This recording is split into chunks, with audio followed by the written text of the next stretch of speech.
Just for some context, DWN is a national coalition of more than 100 organizations building power through collective advocacy, grassroots organizing, and strategic communication to abolish the immigrant detention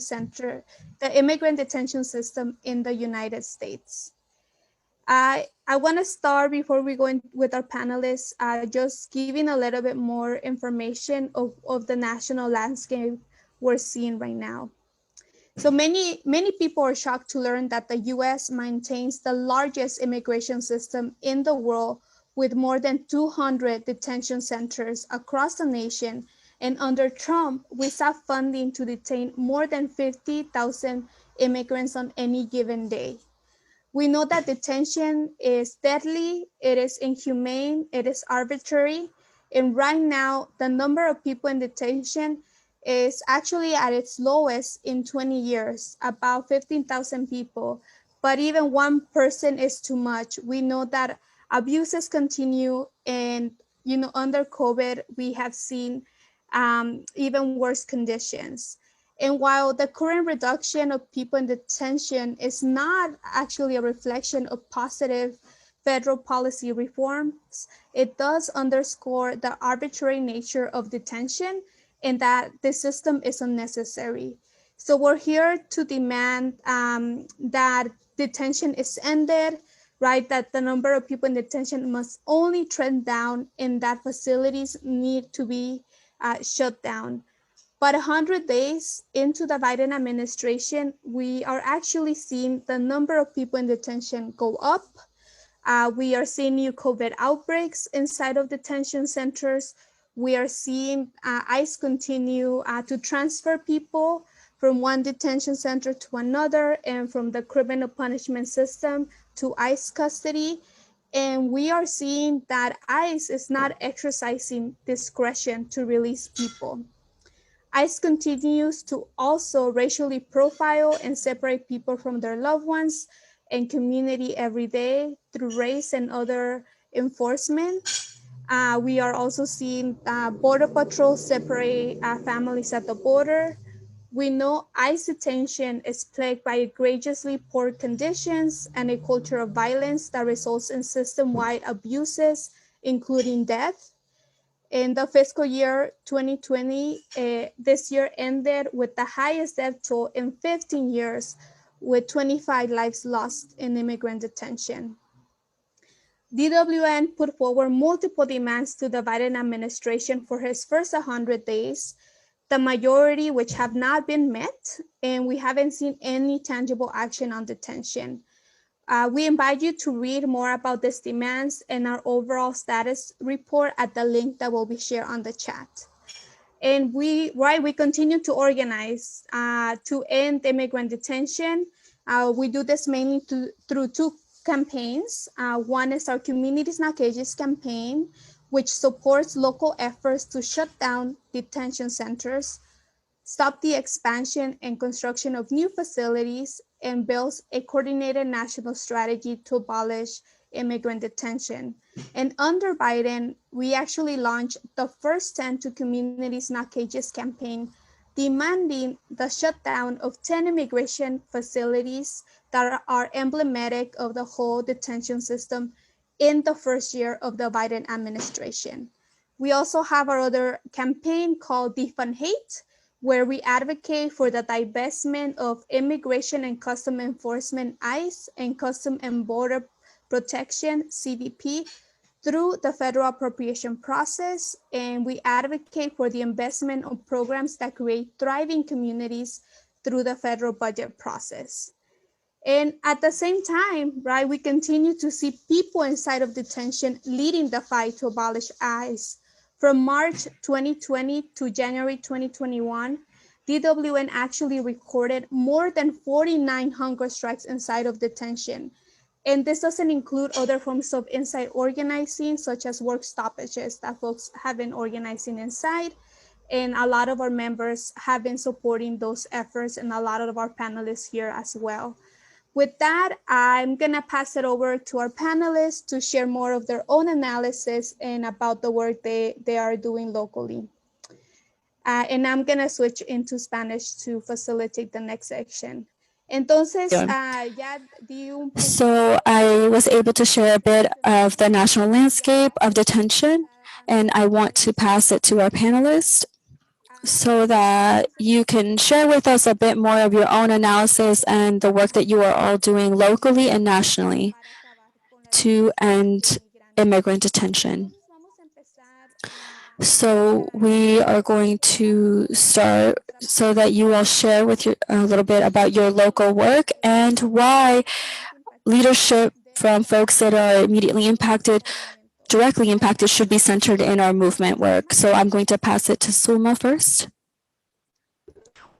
Buenas tardes a todos. Good afternoon to everyone. Yes, my name is Sulma. I work with Grassroots Leadership here in Austin, Texas. We have been working for a long time to shut down Hutto. We have done a lot of actions, caravans. We have done a lot of advocacy work with Congress members, with politicians at the city level, with folks that have been around the detention center. And I also lead a group of women who have been formerly detained from Hutto, and other mothers who have come out of detention with their small children that were able to reunite.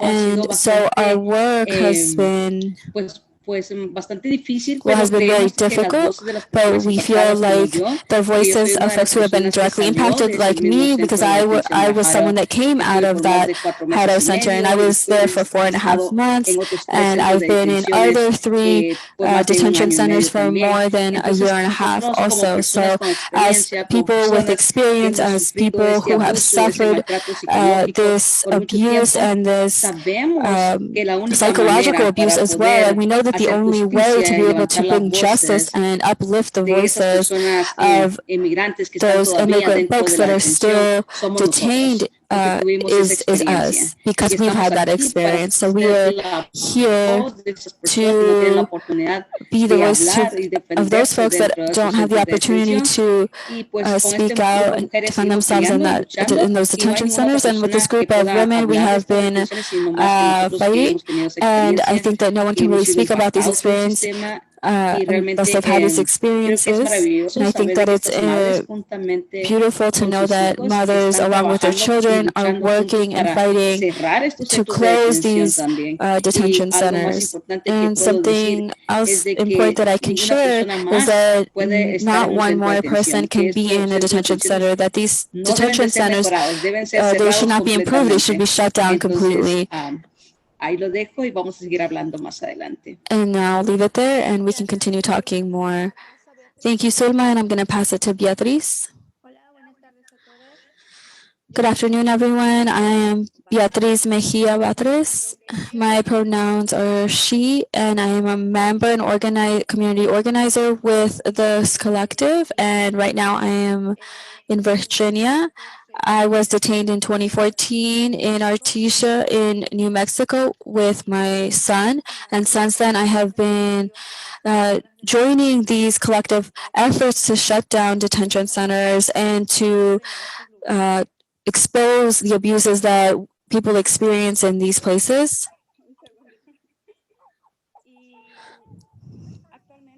And right now, we are working locally with a small group of folks that have been impacted directly by detention, and we are fighting to shut down Farmville in Virginia, where there have been so many abuses, where there have been so many people that have been impacted. People who have been impacted personally, my family has been impacted a very direct way. My husband was also detained in Farmville.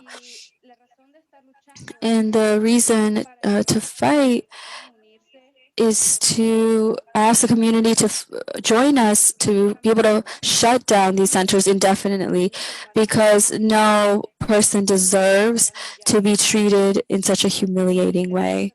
So thank you, everyone, for joining us. Thank you, Beatriz, and hello to your baby. And I'm going to pass it to Berto. Hi, everyone. First, I want to say such an honor to be here with you all, alongside and fighting alongside all of you. My name is Berto. I'm the Deportation Defense Coordinator for the California Immigrant Youth Justice Alliance. My pronouns are they, them, and just has all of the wonderful women leaders and the other leaders here. I was also directly impacted um, in 2019 in Adelanto. I work on strategy and campaigns to liberate the people inside Adelanto. I connect families with resources as well as commissary funds. I also engage with community members so that they know their rights, and I work with youth to not only involve them in the fight, but also learn from them and prepare the next generation of leaders. I do a little bit of everything, but because I believe that in community we can achieve anything, and that these detention centers are not only harming us, but they're harming the community as a whole, and they should not even be, they shouldn't exist because no one is illegal. We're all human beings and we all deserve dignity, and we all deserve just that, right? Just for the fact that we are here, that we are alive, we deserve dignity and we deserve respect. Thank you so much. Thank you, Berto. And I'll pass it over to Lian.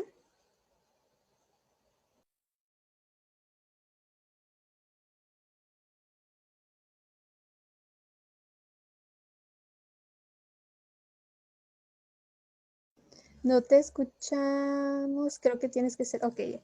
Okay. Hola a todos, a todas, a todos. Hello, everyone. I am Leanne. I'm known as Estrella Sanchez. I'm here in Georgia, but we work in the Deep South, supporting leaders in diverse situations, cultural, political, and religious. And in this case, we talk about immigrant folks, detained folks, and particularly trans folks. So what are we doing? We are doing a variety of activities, providing referrals and legal support for different organizations that do this type of work of legal support to be able to provide them an opportunity to stay in the country. We've also been visiting folks in detention centers before the pandemic, and we were also supporting folks by giving them some economic support so that they could buy their commissary or for their phone funds. And to be able to share a bit more, we also participated in different actions and been in solidarity with other actions. We've also created this coalition of folks who are directly impacted. And why is it important? Why is this important? Well, we believe that that is where the struggle begins, and that is where we can express our feelings, our ideologies, and more importantly, this resistance that we have been carrying out as folks who were directly impacted. And I say that because I was in a detention center for a year, and I was in solitary confinement for a year. And under those circumstances, I don't want to say that I'm a victim, but I think it's important to share this. These were awful situations, inhumane, unsanitary conditions, and practically enslaved because I had to work for $1 a day, which does not make sense. That they are deporting you for not having a work permit, but in there they are enslaving you for $1 a day. So this has really opened my struggle more and my defense, and continuing and reinforcing this call of my comrades that these centers of detention do not deserve to be able, they cannot be improved. We want them to be completely shut down, these detention centers. These torture centers, not just physical torture, but they also torture people emotionally, on an emotional level and mentally, and also spiritually. So that is why we are calling to shut down these detention centers and to liberate and create more opportunities, and that those opportunities be given to folks who are impacted. Thank you everyone for sharing and for sharing the powerful work that you all are doing on the local level and at the national level that is also impacting our strategy and the work that we do at a national level as Detention Watch Network. So now I want to pass it to Sulma and to Berto for this next question. Can you all share a bit more about the abuses that you are seeing at Haro and Adelanto? And if there are similarities with what you experienced when you were detained, and if you want to add what kind of work you all are doing to close those centers, those detention centers. So we're going to start with Berto. As we continue to see time and time again, Adelanto being the biggest ICE detention center, has a track record of negligence. The guards not only retaliate against the people inside with pepper spray, and they have even used rubber bullets. They do these forms of retaliation time and time again, and I have witnessed them. They call you homophobic slurs. They bring down your morale so much that you really are in this really deteriorating mental state. And trigger warning, people inside and the lack of resources available to them. Some people resort to self-harming or attempting to commit suicide, and people are cutting themselves, and there's no resources available to them. Those psychologists, or quote unquote psychologist therapists, their answer is to drug the people instead of getting them the help that they need to get better.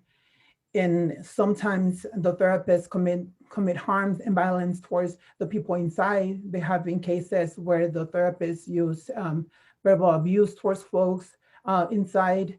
And also as the pandemic has shown, there's the continuous usage of cancerous chemicals in these facilities, and that also takes a toll on people. They have runny noses, they bleed from their noses, from their eyes, like they're constantly tearing.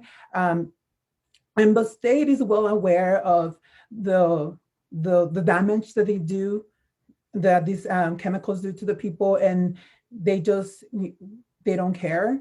They continue to use this chemical HDQ neutral, even though they are fully aware that this chemical causes cancer and other types of harm when in direct contact with the skin, and they disregard the well-being of the people for the sake of profit.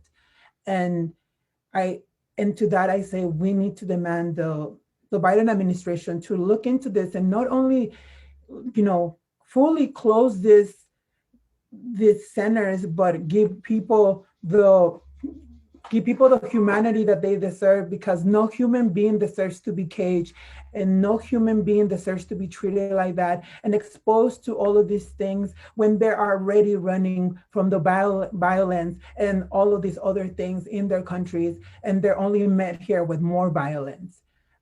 Thank you. Thank you, Berto. And I just want to note that between 2010 and 2016, Adelanto was in the top 5 facilities with the most complaints to ICE's reporting line for sexual and physical abuse. And from what has been reported, 7 community members have attempted suicide, and also 7 people have lost their lives inside of the Adelanto Detention Center. And again, this is just the reports, right? There's a lot of people that are afraid of reporting what's happening inside because of retaliation, like Berto shared. So now I'll pass it over to Zulma. Se lo paso a Zulma para compartir ahora. Gracias, Marcela. Sí, bueno, antes que todo Yes, quiero well, hacer before anything else, I just want to provide analysis that I have during the Obama's era, and I was imprisoned for 4 months, and I was still under Obama's administration. And immigration arrested me when I was going to a supervision routine appointment, and that's when they transferred me to different detention centers. And every time I tried to organize something in one detention center to protect our folks inside, they would transfer me to another detention center. So the way that they have, this is the way that they have silenced our voices. And currently, now that I work at Huddle, which is also a place that I was at, every time that any group of women join to be able to fight for their liberation, that they are transferred or that they are harassed or they cut the communication. And that was occurring since I was in the detention center, and this continues to happen today.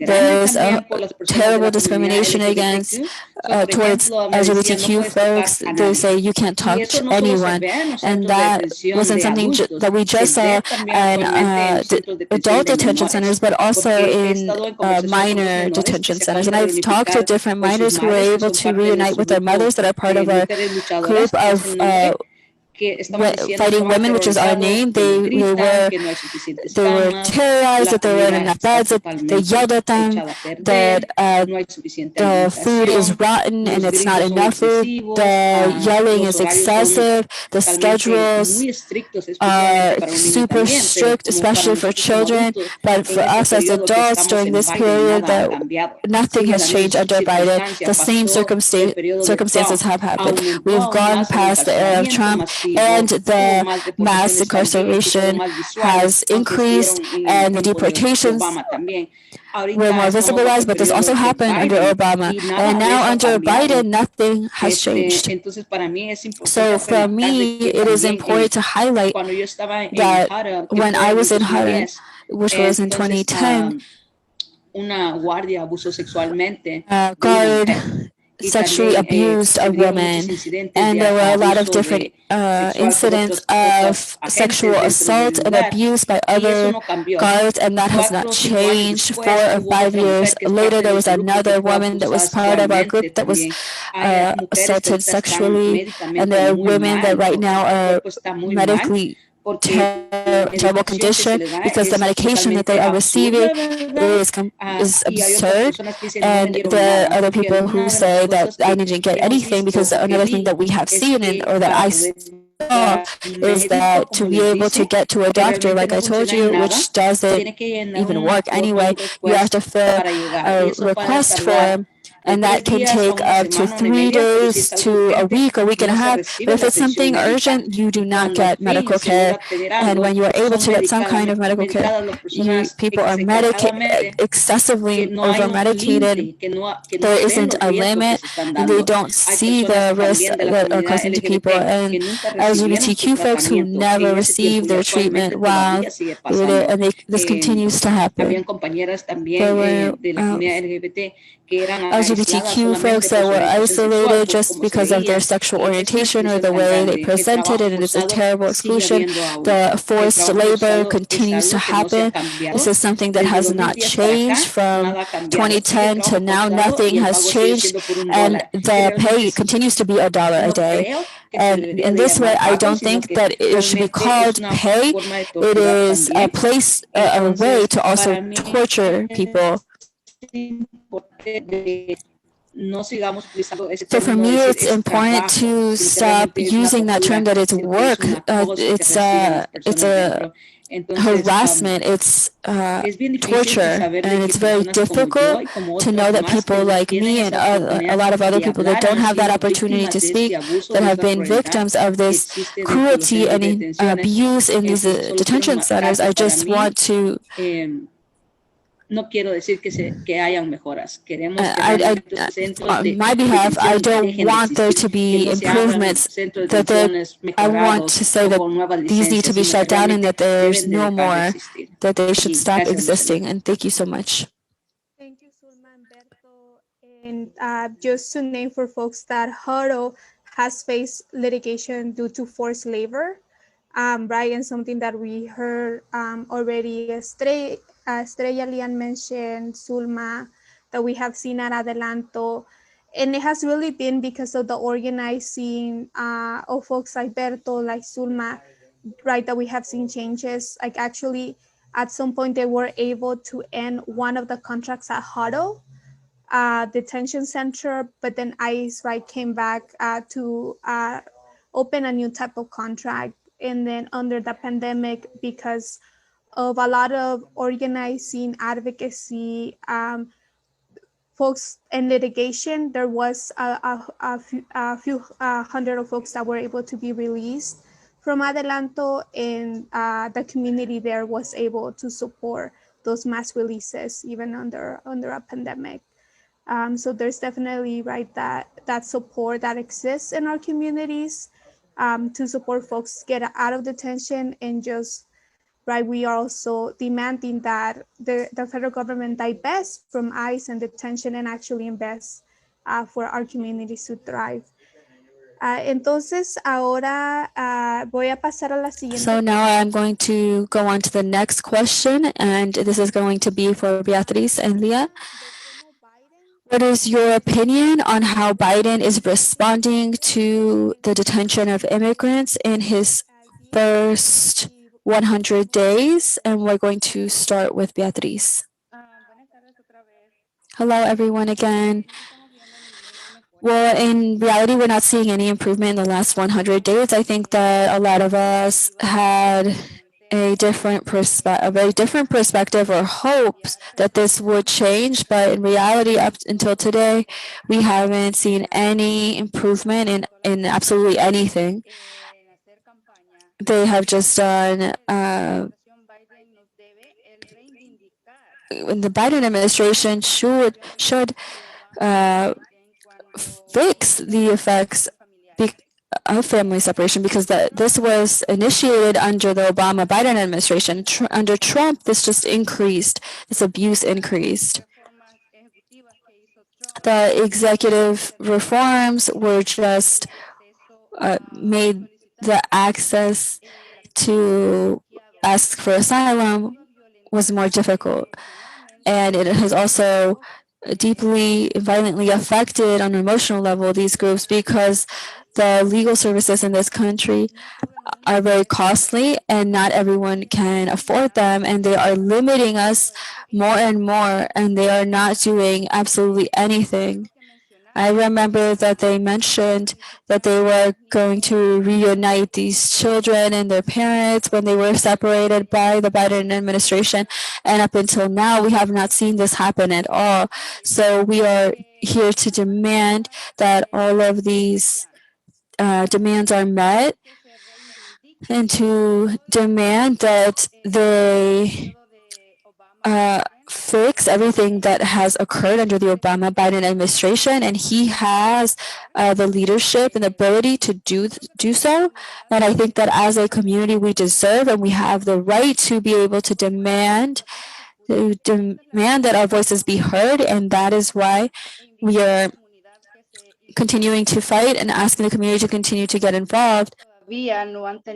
Simply just because maybe they haven't had the unfortunate experience to go through this agony, or because I haven't experienced this, I don't care about being involved. But when we don't get involved, we are also complicit in the violence that other people are facing. Thank you, Beatriz, and I'm going to pass it to Leo. Promises and promises. What can I say about the administration? And I want to talk about as a directly impacted person, and as a person that looks for justice, that is constantly advocating and fighting so that we get justice. Biden has failed us. He is failing us. Why? Because we know that he has the capacity to do so, to do this, to create a reform and shut down these centers, or to create a law that will close these detention centers, these centers of torture.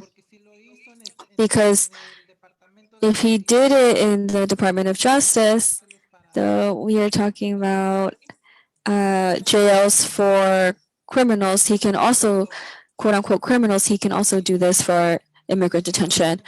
And what we are finding, or what he did, was that he invested all of those resources to the Department of Homeland Security. What is he doing with this? What is he creating? He is reinforcing that criminalization, all of that harassment and violence against our communities, our immigrant community, because these are the folks that are the target and or objective of these types of injustices. Personally, I feel very upset. Because I gave my time and my work. I volunteered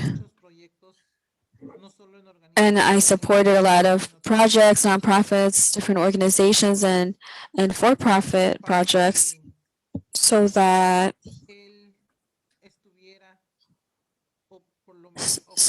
he would be elected president.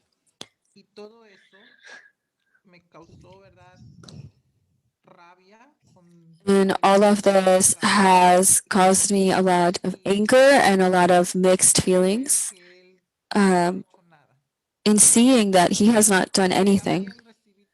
And I also received information from other folks that are directly impacted, not just folks that are trans, but other folks in Georgia. And we decided to do an action in front of him with that mission that he needed to answer. He needed to say something. He was coming to celebrate in Georgia. We knew that during the pre-election period and the election period, Georgia was being watched by the entire world, and Georgia became this epicenter of voters' rights, and particularly of voting rights of people of color. And well, I'm enraged because I went door knocking. I put myself in risk to go door knocking. And I had done this in 2012 for other candidates. And I said, well, I'm going to do it because I believe in that change, because I was fed up, I was sad and with mixed feelings, listening to people who were calling me. And they were telling me, Estrella, please help me. What am I going to do? They're treating me this way.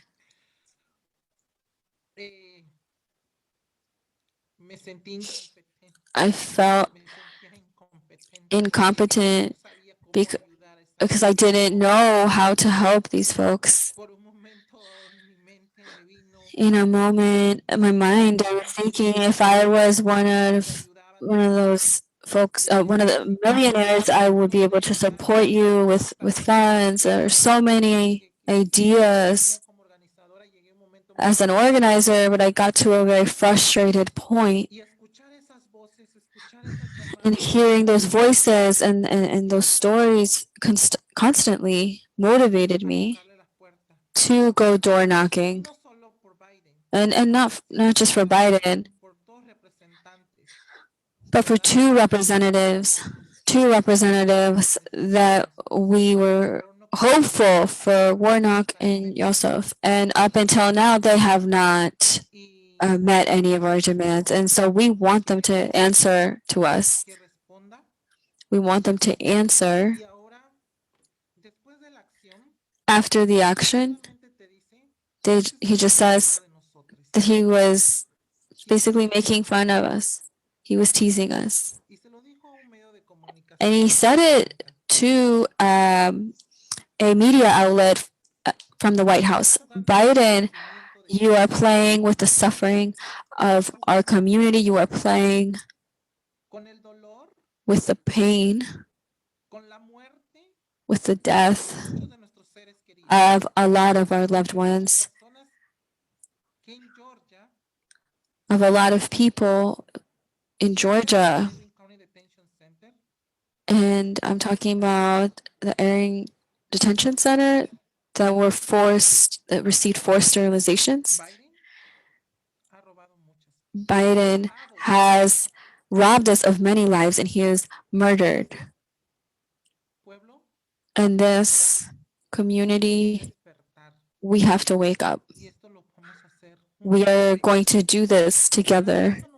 And for that reason, we have developed a letter that is directed at Biden and to the Biden administration and to the Department of Homeland Security and to also these two Congress members. In various situations, I have been thinking about when I was door knocking, when we were taking this risk and sharing these letters, when we received a lot of racial slurs like wetbacks, they would throw water at us, and even admits that we still took a risk. And that he should appreciate that there were people like me that we took those risks and we went out there to do that work, that grassroots community work, and like I said, volunteering. So Biden has to listen to us. He is starting his presidency, his legacy, and he has to shut down these centers, these detention centers. And we are going for the first 10. Thank you, Estrella. Thank you. Thank you, Leanne. And thank you, Beatriz, for sharing. And like they were sharing, right? Though the only thing we can do to really create this change is to organize ourselves and to really follow the lead of directly impacted communities and get involved, right? That's how we saw change under other administrations. And this is how we're going to see change, even though they should be making change without us having to organize so much and do so much work. But we have to hold our elected officials accountable, both the Biden administration and Congress, to end immigrant detention as soon as possible. And ahora voy a pasar a la última pregunta. I'm going to move on to the last question, and it's for Berto and Beatriz. Share with us why it's important to abolish detention and what should we be investing in instead of investing in the detention and ICE. We know that every year Congress gives billions of dollars to immigration, to ICE and CBP. Last year, they were given $23 billion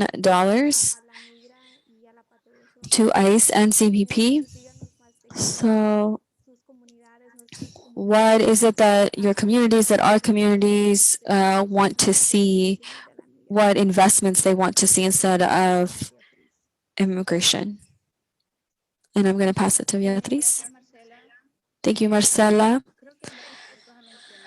I think that there's various points to mention, but I think that some of the more important are to mention that through detention, there have been crimes against humanity, against the immigrant community, not just the Hispanic community, but the entire community, because this country is filled with people from different countries.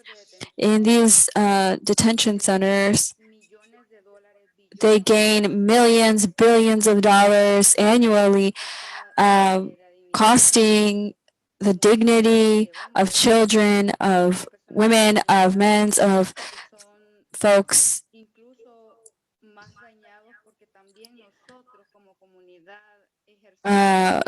folks from the LGBTQ community, and include perhaps even more so, because as members of the community, we also hurt them, and so we need to evolve as a community. And these types of issues just show us how far we are from being able to be united as a community and to get to a point where we can support each other. It is really sad to see that a lot of people say, well, protesting, you're not going to be able to attain anything. Going to rallies, doing violent marches, you're not going to be able to do this. Folks, across history, we have seen that change only happens by folks fighting, folks that have protested, folks that have given their lives because they have been tired of being the target of humiliation and of being made fun of. And I think it's time that we retake the actions and to stand, to be explicit. And only folks are going to understand what's happening if we denounce this. I think that there's a lot of people in this country that they don't know how their taxes are being used. The emotional, sexual violence, physical violence that you experience in these centers are credible for women, men, and children. And throughout these years, I've been gone to Pennsylvania in Burns, the detention center Burns, and it's so sad to see a 7-year-old child that he wants to kill himself because he can't live anymore. The psychologist says, you have to just give yourself a timeout. It is just incredible to hear something like that from a healthcare professional. If you're on the outside, you say, I feel bad or I want to commit suicide, the first thing is that they give you attention and they take you to the hospital and they keep you under observation. But how is it possible that a psychologist and a professional, that the government is financing all of this and is allowing this type of abuse, and that it is putting people, challenging their dignity and their well-being and their life, and they don't treat us with dignity. It is so sad to see how these children were not behind a cell, but they knew that they couldn't go beyond certain walls. Emotionally, these children are already damaged. When you come out of detention centers, people comes out harmed. Their families are harmed.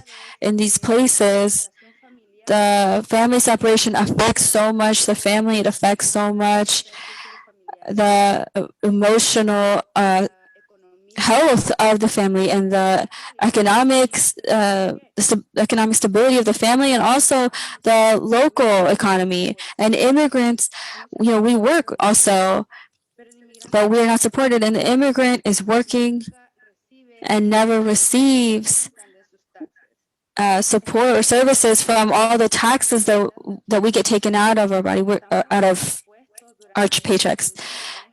And under this pandemic, we have been even more at risk because of the need that we have to be able to support our families. And when families have been separated, there is a mother that is supporting 3 children and dealing with issues at home and trying to manage And it's difficult when you find that support in the community. So it's important to educate the community and educate us and be the community and unite. I think that from my local community, the funds should be invested. Well, one of the best things I think is to improve the minimum wage. In Virginia, the minimum wage is $8, and the cost of rent is super high, but nobody does anything that the big corporations reduce these costs. And during this pandemic, rent prices have gone up. There's little access to mental health support that is so important for everyone to be able to heal, because after having such a traumatic experience that has changed our life, we need to have a different perspective. We need to be able to see things differently, but also when you don't have the emotional support, the emotional healing, you think that life is ending and that you can't see a way to move forward. And a lot of people might say, well, it's fine, you can just get up. It's not true. When you are not in that situation, you don't know what that's like, but you can support by organizing and supporting us in all of these processes. One of the other things that I think the community, at least in Virginia, needs investment in are the good projects for the community, but you have to have some type of legal status. If you don't have that paper, that document, you can't get support for vocational schools or technical schools. Virginia is one of the states that offers you so much, but unfortunately for our community, we can't access because you don't have documents. You are not considered legal. And so we need all of that to change, because at the end of the day, it is because of our labor, because of the taxes that all of us pay, that the country is moving forward. And I think some people will support, would be in agreement, others perhaps not, but that's the reality. The immigrant community is the backbone of this country. The immigrant community is the labor force, and our children, they're not the future, they're the present. And we need them to also have access to education, and also us.